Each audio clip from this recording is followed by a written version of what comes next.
I don't regret staying at home and being your mom, but I regret not getting my degree. For reasons of my own, I did not get out to see this week's movie, which was supposed to be Life of the Party, starring Melissa McCarthy.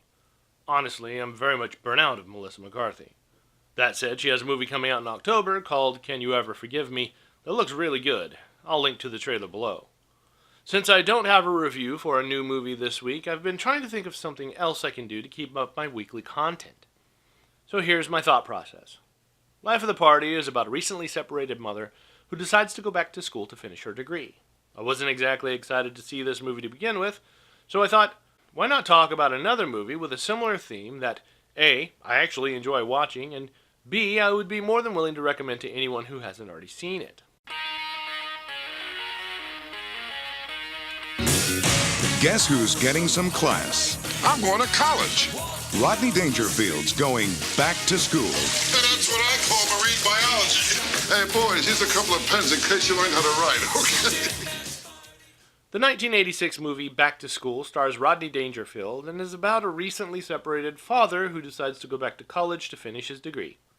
Honestly, the similarities pretty much end there, but I love the movie, and that's good enough for me. Now, as y'all are going to find out, I love me some 80s movies, and Back to School is one of those 80s movies that I love. It tells the story of Thornton Mellon, a successful if somewhat uncouth businessman who decides to go to college in an attempt to set an example for his son who has decided to drop out.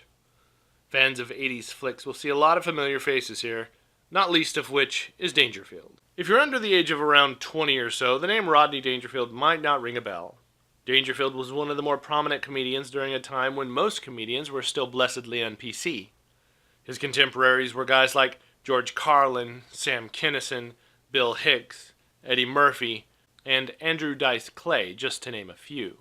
Other faces you might recognize are Keith Gordon, who plays Thornton's son, Jason Mellon, who was also in Christine and The Legend of Billie Jean, Sally Kellerman, who plays Thornton's love interest, Dr. Diane Turner, who was also in Moving Violations and Three for the Road. Burt Young, who plays Thornton's driver, Lou, best known for his role as Polly in all of the Rocky movies. Robert Downey Jr., who plays Jason's bestie, Derek. Obviously, he's now best known as Tony Stark in the MCU, but his 80s resume includes classics like Weird Science, Less Than Zero, and Johnny Be Good. And last but not least, William Zabka, who plays Jason's nemesis, Chaz. Also in Just One of the Guys, and most notably, The Karate Kid. Back to School is very typical of 80s comedies. If you've ever seen movies like Summer School, Meatballs, Better Off Dead, Revenge of the Nerds, Trading Places, Stripes, or anything else of that ilk, then you'll know what you're getting yourself into.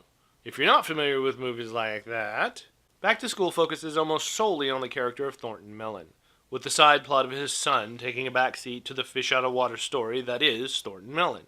Sam Kinison shows up as a history teacher, which is awesome. Plus, Ned Beatty has some fantastic spots as the university dean, David Martin. Still, this is very much Dangerfield's movie, so be prepared to see a lot of him. The dialogue is usually pretty straightforward. You're working with a stand-up comedian, so there will invariably be a lot of one-liners. The jokes are often crude but clever, and usually packed with innuendo.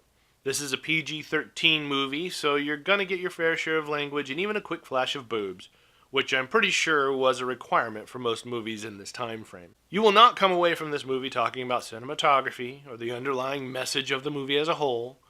If you are easily offended, by all means steer clear of this one, and for the sake of us all, keep your offended opinion to yourself. Back to School serves little purpose beyond telling a simple story about simple characters and having a good time in the process. If you're looking for life lessons, look somewhere else, preferably not in movies. However, if you've never seen it and you're looking for a few good laughs, I'm very much a fan of Back to School and can easily recommend it to most people, save the aforementioned easily offended.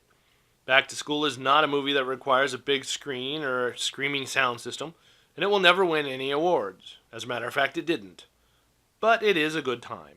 I just watched it again last night for probably the 30th time, and I still laughed at the jokes and even picked up on a few I had never noticed before. I'm going to give it 3.5 out of 5 stars. I'm pretty sure it's not on Blu-ray, but DVD is good enough for me. Plus, it's available on Amazon Prime and Netflix, so bonus. That's it, guys. I hope you enjoyed this very different format.